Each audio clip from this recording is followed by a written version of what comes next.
1904ஆம் ஆண்டு தமிழ்நாட்டின் திருப்பூர். எளிய வீதிகள், கைத்தறி தொழிலாளர்களின் உழைப்புச் சத்தம். அந்த அமைதியான ஊரில் ஒரு சாதாரண குடும்பத்தில் ஒரு சிறுவன் பிறந்தான். அவன் பெயர் குமரன். அவனுக்கு அப்போது தெரியாது, ஒரு நாள் இந்த தேசமே அவனுடைய பெயரை கண்ணீரோடு நினைவு கூரும் என்று.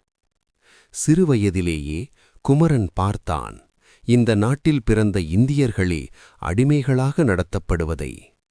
வெள்ளைக்கார அதிகாரிகளின் கடுமையான பார்வை, இந்தியர்களின் தாழ்த்தப்பட்ட நிலை. அந்த காட்சிகள் குமரனின் மனதில் ஒரு கேள்வியை எழுப்பின. இது நம் நாடுதானே, அப்படியென்றால் நாம் ஏன் அடிமைகள்?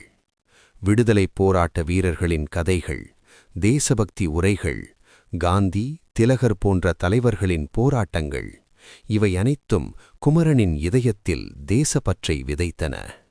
இளமையடைந்த குமரன் திருப்பூரில் இளைஞர்களை ஒன்றிணைத்தார்.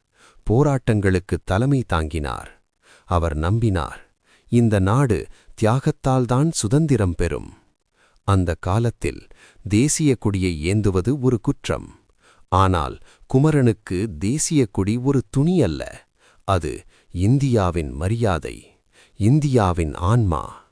1929ஆம் ஆண்டு திருப்பூரின் வீதிகளில் ஒரு பெரும் போராட்டம். வந்தே மாதரம், பாரத் மாதா கி ஜெய் கோஷங்கள் வானைப் பிளந்தன.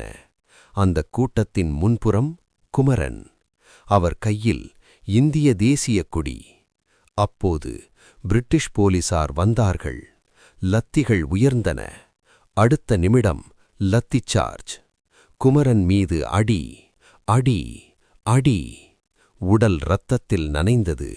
வலி தாங்க முடியவில்லை. ஆனால் அவர் கையிலிருந்த கொடி ஒரு நொடியும் தளரவில்லை. கொடியை கீழே போடு என்று போலீசார் கத்தினார்கள். குமரன் பேசவில்லை. அவர் செய்த ஒரே செயல், கொடியை இன்னும் இறுக்கமாக பிடித்தார். அடுத்த சில நிமிடங்களில் குமரன் தரையில் விழுந்தார். உயிர் பிரிந்தது. ஆனால் தேசிய கொடி தரையில் விழவில்லை. இரத்தத்தில் நனைந்த அந்த கொடி அவரது மார்பில் உயர்ந்தே இருந்தது.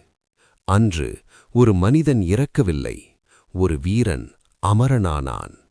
அன்று முதல் அவர் திருப்பூர் குமரன், குடிகாத்த குமரன், தேசபக்தியின் அடையாளம். இன்று நாம் சுதந்திரமாக தேசிய கொடியை ஏந்துகிறோம் என்றால் அதற்கு பின்னால் திருப்பூர் குமரன் போன்ற எண்ணற்ற தியாகிகள் இருக்கிறார்கள். உயிர் போகலாம், ஆனால் நாட்டின் கொடி ஒருபோதும் கீழே விழக்கூடாது. அதுவே திருப்பூர் குமரன் இந்த தேசத்திற்கு கொடுத்த மாபெரும் பாடம்.